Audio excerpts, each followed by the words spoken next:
శ్రీ గురుభ్యో నమః. భగవద్భక్తులందరికీ విశ్వావసు నామ సంవత్సర దీపావళి అమావాస్య శుభాకాంక్షలు. ఈరోజు మహాలక్ష్మి అమ్మవారిని ఎవరైతే పూజిస్తారో ధ్యానిస్తారో వారికి అమ్మవారి దివ్యానుగ్రహం కలుగుతుంది.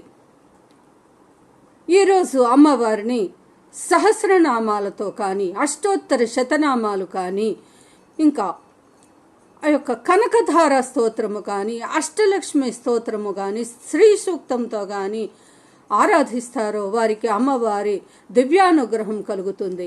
అమ్మవారిని గంధ పుష్ప ధూప దీప నైవేద్యాలతో అర్చించి పసుపు కుంకుమలు సువర్ణ భరితమైన పరిమళ భరిత పుష్పాలతో అర్చిస్తారో వారికి అమ్మవారి దివ్యాశీస్సులు కలుగుతాయి. అమ్మవారు ఈరోజు భూలోక సంచారార్థమై వచ్చి తన భక్తులను అనుగ్రహించటానికి వస్తారు.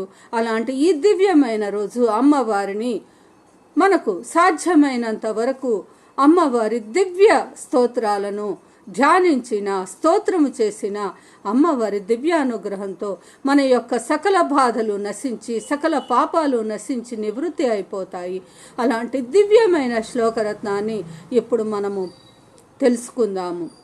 లక్ష్మీర్ దివ్యైర్ గజేంద్రైర్ మణిగణ ఖచితైర్ స్థాపిత హేమకుంభైః నిత్యం సా పద్మహస్త మమ వసతు గృహే సర్వ మాంగళ్యయుక్త అంటూ ఈ దివ్య శ్లోకరత్నాన్ని అత్యంత రహస్యమైన మన శాస్త్రాలలో చెప్పబడిన ఈ శ్లోకరత్నాన్ని ఎవరైతే ధ్యానిస్తారో స్తోత్రం చేస్తారో వారికి మహాలక్ష్మి అమ్మవారి దివ్యానుగ్రహంతో సకల శుభాలు కలుగుతాయి, అష్టైశ్వర్యాలు భోగభాగ్యాలు లభిస్తాయి.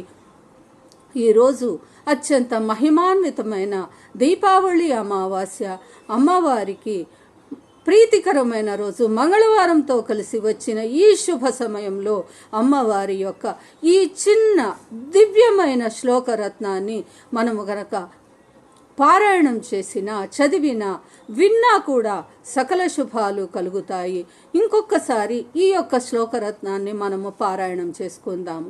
లక్ష్మీర్ దివ్యైర్ గజేంద్రైర్ మణిగణ ఖచితైర్ స్థాపిత హేమకుంభైః నిత్యం సా పద్మహస్త మమ వసతు గృహే సర్వ మాంగళ్యయుక్త అంటూ అమ్మవారిని ఈ శ్లోకరత్నంతో స్మరిస్తూ ధ్యానం చేస్తూ ఉంటే వారికి అమ్మవారి దివ్యానుగ్రహం తప్పకుండా కలుగుతుంది. జై శ్రీమాత, జై శ్రీ మహాలక్ష్మి, జై శ్రీమన్నారాయణ.